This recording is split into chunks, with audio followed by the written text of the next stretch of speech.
Good morning, everybody. Good morning. I know last night's homework might have felt a little bit challenging studying the Reformation. I want to remind us of a few things.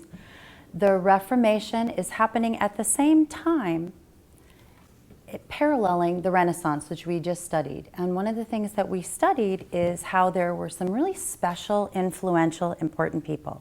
Does everybody remember that? Yes. Yep, so far so good. And you guys made those beautiful posters over there. So today what we're going to do is we're going to do a little bit of the reading, and you guys are lucky because it'll give you a little head start on the homework. We're going to study some of those really specific people. And what I really want to do is have us focus on talking about why people are influential, why you think someone's important, given what you've read. And then your second task is to be able to share that with a partner, and I'm going to ask us to do partners across this way, and maybe you guys can work a little bit as a trio. Is that all right? Good. And what I want the partner talk to do is to be able to work on paraphrasing. Who knows what paraphrasing means?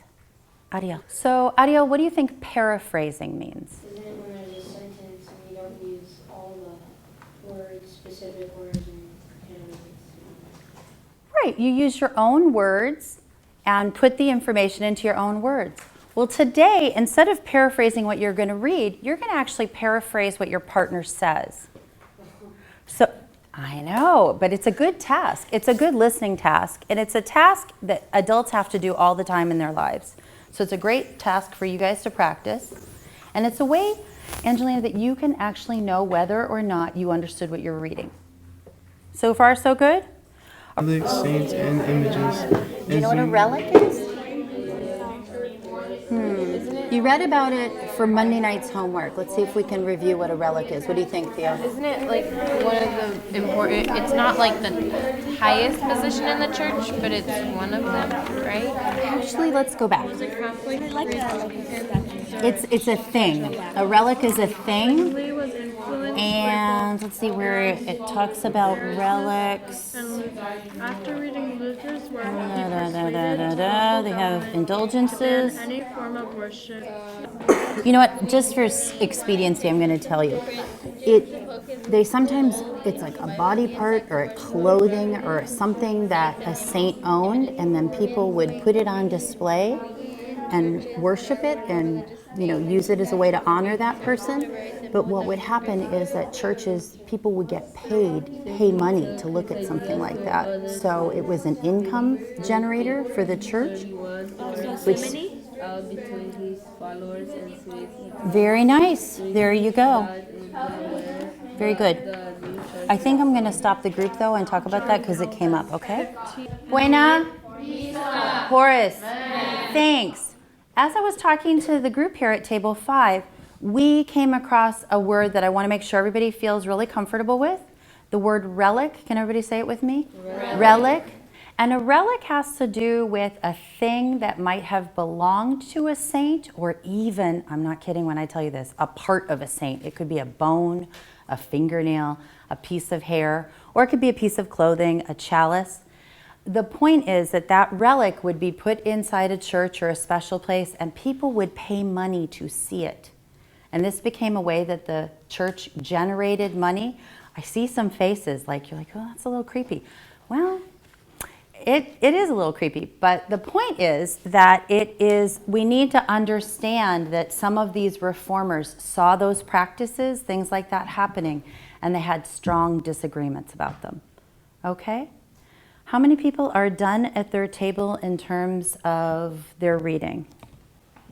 How many people need a little more time? Can you show me on your fingers how much time you need? 1 minute, 2 minutes, 3 minutes. Okay, fair enough. Celia, did you have a question about what I just said? So when you said that people would pay to go see the relics, was it in a way sort of like a museum? That's a really interesting question. I think sometimes it functioned like a museum. It might be a little chapel to the side of the main church, or sometimes it would be inside an abbey or a monastery where nuns or monks lived, and people would come on pilgrimage to see it. Zwingli. Okay, there you go. That's a decision. I can read my hand. So you guys are writing down your opinions. What do you think, Kim? So one of the questions that we're asking is influential. Talk to me about what you think the word influential means.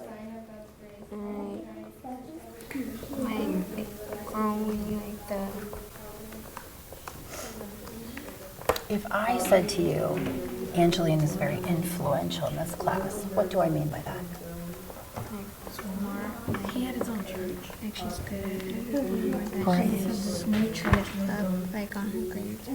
Right? She's good at what she does, but do people listen to her or not if she's influential? Yeah. So she has some power. People listen to her. So when you're thinking about John Calvin being influential, let's think about how he got his message out to people and why he might be influential. Why is he making people listen to him? Or how is he making people listen to him? So who you choose? John Calvin. Okay. How come? The church Because he wrote a book and was a Protestant. but it was important. Or you would say Protestant. You've probably heard of that, but Protestant makes sense, doesn't it? But it wasn't about learning the word. Are you using sentence rooms to help you write that down? Even after Calvin died, his church still.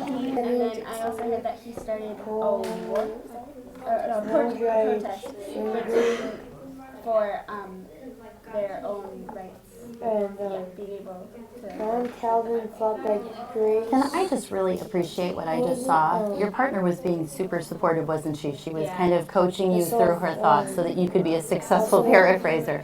Maria, thank you. That was really very generous of you, so I appreciate that. You guys feeling about ready to report out?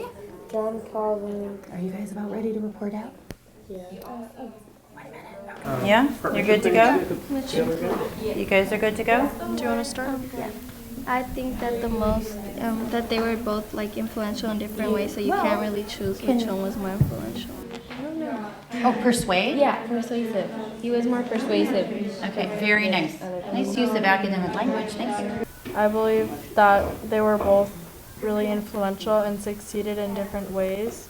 So I believe it wouldn't be fair in a way to say that one of them was more influential. Nice, and that's fair enough, right? I mean, what do you think was the big influence of each of them? Like the first one, Zwingli. Yeah. Like he was saying that he wanted Christians to only focus mostly on the Bible and that the church wasn't as important. And then John Calvin like wrote a book about religion, so yeah. And that's influential, why? Because like people would read his book and figure out why like the Christian religion was important in a way. And yeah. Excellent. Thank you. So, ladies and gentlemen, I get the impression from looking around, I see just a couple more pencils moving quickly, but I think we are ready to go. One more round of sharing. And then what we're going to hop to next is going back, and we're going to look at Martin Luther because he is such an important figure, but I wanted to make sure that we were really comfortable with paraphrasing, really comfortable with looking at shorter pieces before we went into the longer piece, which is Martin Luther's life. Yes, ma'am, Theo. Are we writing about are we continuing to paraphrase? I'll change the task a tiny bit when we get to Martin Luther. Let's just focus on what we're doing now. The task right now is you had the opportunity to decide between two people in the Reformation who you thought was more influential. Kim and I had a really good conversation about influential, right, Kim? Can you share a little bit about what we talked about? Someone that like be heard, or that's something that they're good at what they're doing.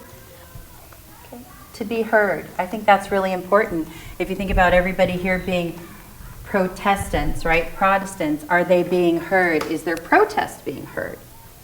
Great. So again, I'm just going to go to the box, all right? And I'm just going to ask a couple partnerships to go ahead and do a little paraphrasing. I think John Calvin was more influential because his idea was more accurate. Like, you can't buy your way to heaven, you have to earn it. So what I heard you say was you believe that John Calvin was more influential because he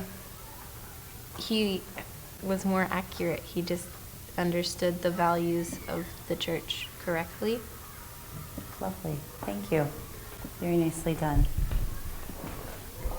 Ella. I am going to ask Ella to say her thoughts, and I'm going to ask Maria to paraphrase, okay? I believe that Huldrych Zwingli was the most influential because he was able to free his town from the local Catholic bishop.